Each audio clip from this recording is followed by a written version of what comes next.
نحمده ونستعينه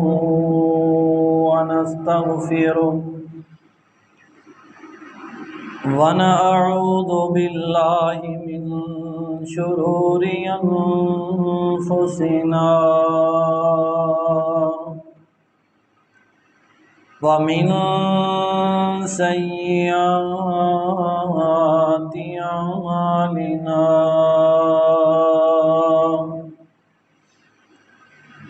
من يهدي الله فلا مضل له ومن يضلله فلا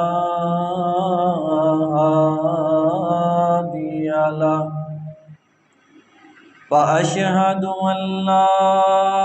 إله إلا الله وحده لا شريك له وأشهد أن محمدا عبده ورسوله قال الله تبارك وتعالى في كلام المجيد أعوذ بالله السميع العليم من الشيطان الرجيم يا أيها الذين آمنوا اتقوا الله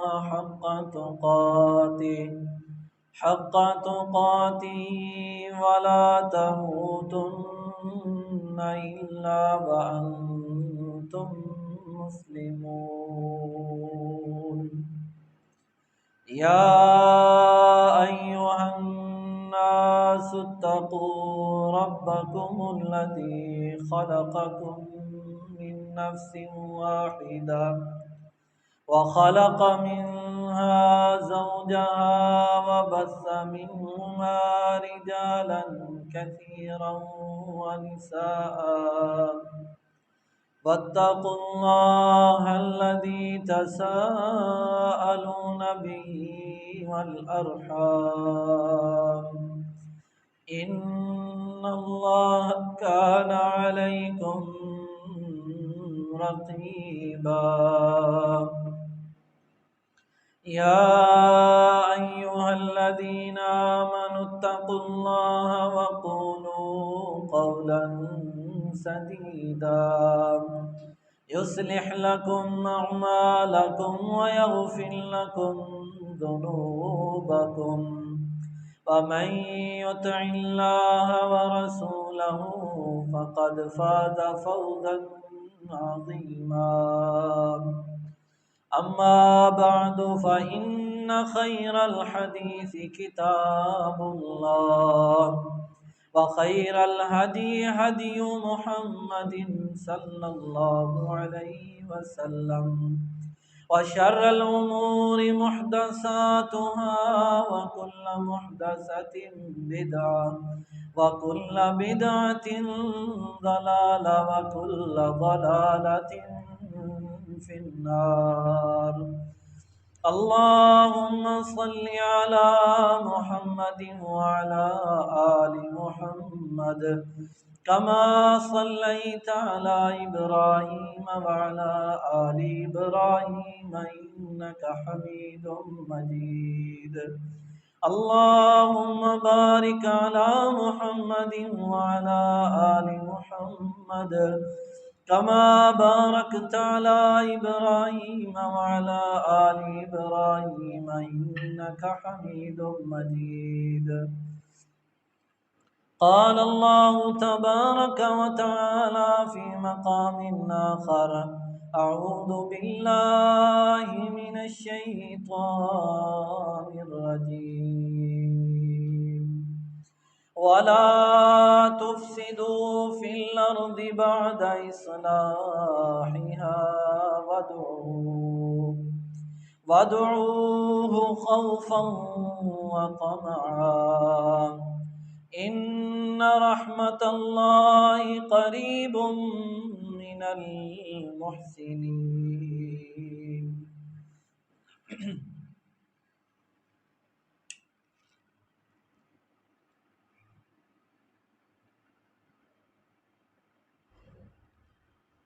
تمام قسم کی حمد و ثنا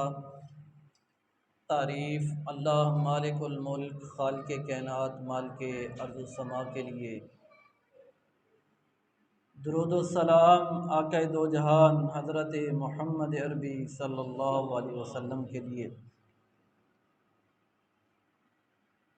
محترم بھائیوں، پچھلے 2 جمعوں کے اندر یہ گفتگو ہوئی تھی کہ وہ کون سے بد نصیب لوگ ہیں جن کی دعائیں اللہ تبارک و تعالی قبول نہیں فرماتے، اور پچھلے جمعے گفتگو ہوئی تھی کہ وہ کون سے لوگ ہیں جب اللہ سے دعا کرتے ہیں تو اللہ تبارک و تعالی ان کی دعا کو رد نہیں کرتے بلکہ قبول فرماتے ہیں۔ جب وہ دعا کرتے ہیں تو ان کی دعا جو ہے فوراً قبول ہوتی ہے۔ اب وہ کون سے اوقات اور وہ کون سے لمحے ہیں جن اوقات اور لمحوں کے اندر بندہ اپنے رب کو پکارتا ہے، رب سے مانگتا ہے تو اللہ تبارک و تعالی اپنے اس بندے کی دعا کو قبول فرماتے ہیں۔ سب سے پہلا لمحہ وہ ہے جو کہ جمعے کا دن، اور رسول اللہ صلی اللہ علیہ وسلم فرماتے ہیں کہ یہ جمعہ جو ہے یہ باقی دنوں کا سردار ہے، اور جمعہ جو ہے یہ مومنوں کے لیے، مسلمانوں کے لیے عید کا دن ہے۔ اور فرمایا کہ جمعے کے دن ایک ایسا لمحہ اور گھڑی اور وقت موجود ہے جس کے اندر بندہ اللہ سے دعا کرتا ہے تو اللہ تبارک و تعالی اپنے بندے کی دعا کو قبول فرما لیتے ہیں۔ اب اس کے اندر محدثین نے یہ کہا ہے کہ وہ لمحہ جب خطیب جو ہے خطبے کے لیے ممبر کے اوپر بیٹھتا ہے، وہ درمیان کا جو تھوڑا سا لمحہ ہوتا ہے، اس لمحے کے اندر جو دعا قبول جو ہے دعا کی جائے تو اللہ تبارک و تعالی قبول فرماتے ہیں۔ بعض نے یہ کہا ہے کہ نہیں، جب وہ دوسرے خطبے کے لیے بیٹھتا ہے تو اس وقت جب دعا کی جاتی ہے تو جب وہ بیٹھتا ہے تو جتنی دیر بیٹھتا ہے تو اتنی دیر میں جو بندہ اللہ سے دعا کرتا ہے تو اللہ تبارک و تعالی اس کی دعا کو قبول فرماتے ہیں۔ تو بھائیو، یہ لمحہ جمعے کے دن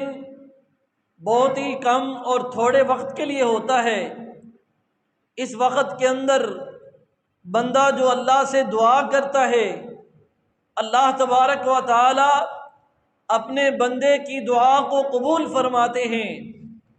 اور دوسرا وہ لمحہ اور وقت ہے جب بندہ اللہ سے دعا کرتا ہے، اللہ تبارک و تعالی اپنے بندے کی دعا کو قبول فرماتے ہیں۔ فرمایا کہ جب اذان ہو جاتی ہے، اذان ہو جانے کے بعد جب تک جماعت جو ہے وہ نہیں ہوتی، فرمایا اقامت نہیں کہی جاتی، اذان اور اقامت کے درمیان کا جو وقت ہے بندہ آتا ہے، آ کے بیٹھتا ہے، سنتے اور نوافل جو ہے ادا کرتا ہے، پھر بیٹھ جاتا ہے۔ اس کو جو وقت ملتا ہے اس وقت کے اندر وہ دعا کرتا ہے، اللہ تبارک و تعالی اپنے اس بندے کی دعا کو قبول فرماتے ہیں۔ یہ دوسرا لمحہ اور وقت اور گھڑی ہے کہ اذان اور اقامت کے درمیان کا جو وقت ہے، اس وقت اگر بندہ دعا کرتا ہے تو اس کی دعا کو رد نہیں کیا جاتا۔ اور ہمیں یہ بات بھی ذہن نشین کر لینی چاہیے کہ بندہ دعا کرتا ہے تو اللہ تبارک و تعالی اس کی دعا کو کبھی بھی ضائع نہیں کرتے۔ اللہ تبارک و تعالی اپنے بندے کی دعا کو ضائع نہیں کرتے۔ اب ایک بندہ کہتا ہے میں نے دعا کی ہے جی، میری دعا قبول نہیں ہوئی،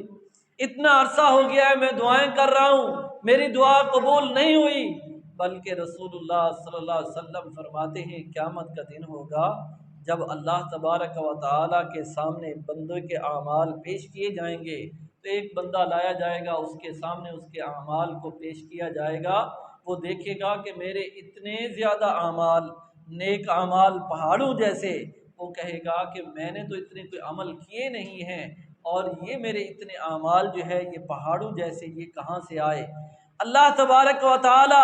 اپنے بندے سے مخاطب ہو کے یہ پوچھیں گے، میرے بندے دنیا کے اندر جو تو مجھ سے دعائیں کرتا تھا، جو تو دعا مانگتا تھا،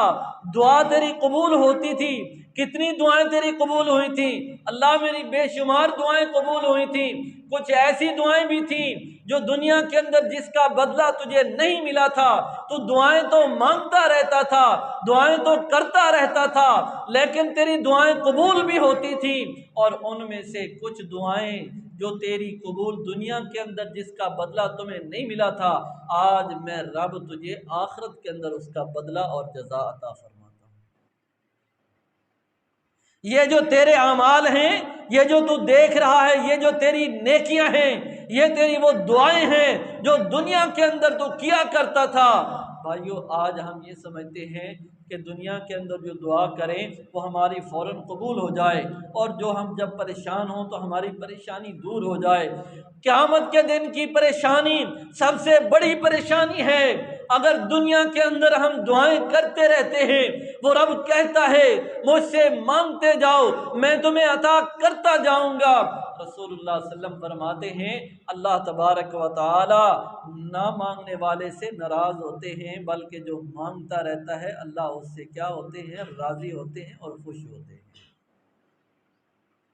جو بندہ اپنے رب سے مانگتا رہتا ہے، دعائیں کرتا رہتا ہے، اب وہ دعاؤں کا طریقہ جو ہے وہ کس طرح ہے؟ رسول اللہ صلی اللہ علیہ وسلم جو ہے اپنے رب سے کس طرح جو ہے وہ مانگتے تھے؟ یہ دو اوقات، یہ دو لمحات میں نے جو آپ کے سامنے پیش کیے ہیں، کہ ایک اذان اور اقامت کے درمیان کا، اور دوسرا جو ہے جب خطیب خطبے کے لیے بیٹھتا ہے، وہ پہلا خطبہ یا دوسرے خطبے کے لیے تب دعا کی جائے تو اللہ تبارک و تعالی اپنے بندے کی دعا کو قبول فرماتے ہیں۔ اب اس کے اندر محدثین نے ایک اور جو ہے وہ لمحہ لکھا ہے، کہتے ہیں کہ جب بندہ اللہ کے گھر کے اندر جاتا ہے، بیت اللہ کے اندر جاتا ہے، یا پھر اپنے گھر کے اندر ہے، کہیں بھی ہے، وہ اگر آب زمزم پیتا ہے،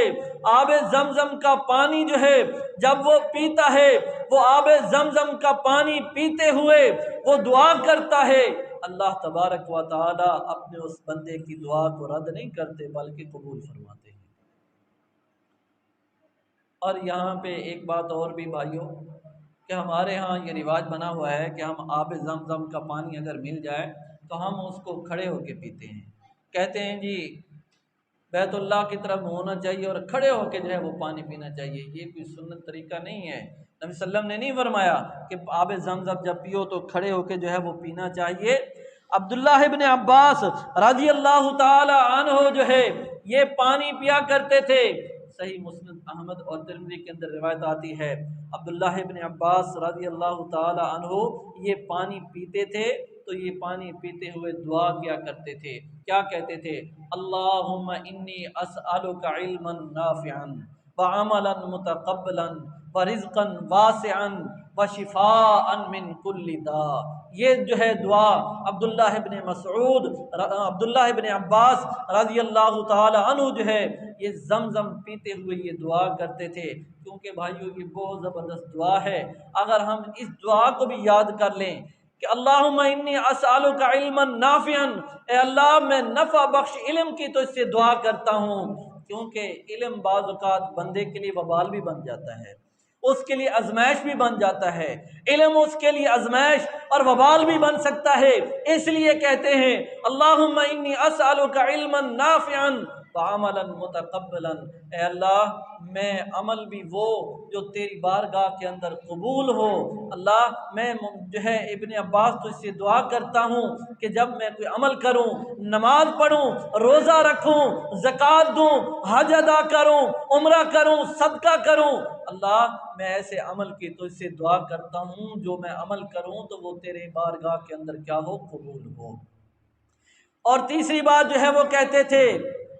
اللہ میں تجھ سے رزق وسیع کا سوال کرتا ہوں۔ ایک حدیث کے اندر رزقاً واسعہ کے لفظ آتے ہیں، اور دوسری حدیث کے اندر جو ہے الفاظ آتے ہیں رزقاً طیبہ، پاک رزق، پاکیزہ رزق کا میں تجھ سے سوال کرتا ہوں۔ یعنی کہ جب بندہ آب زمزم پیتا ہے تو پیتے ہوئے جو دعا کرتا ہے، جو نیت کرتا ہے، اللہ تبارک و تعالی اس کی نیت کو پورا کرتے ہیں، اس کی دعا کو جو ہے قبول فرماتے ہیں۔ عبداللہ ابن عباس جو ہے یہ دعا کیا کرتے تھے تو کہتے اللہ میں تجھ سے پاکیزہ رزق اور وسیع رزق کا تجھ سے میں کیا کرتا ہوں؟ سوال کرتا ہوں۔ اللہ اکبر۔ اور چوتھی بات جو ہے جو کہتے وشفاء من کل داء، اللہ ہر قسم کی بیماری سے میں ابن عباس تجھ سے جو ہے وہ کیا مانگتا ہوں؟ شفا مانگتا ہوں۔ ہر قسم کی بیماری سے میں تجھ سے جو ہے کیا کرتا ہوں؟ شفا مانگتا ہوں، کیونکہ بیماری کے اندر جو ہے بندہ جب مبتلا ہوتا ہے، پریشان ہوتا ہے، اس لیے دعا کیا کرتے تھے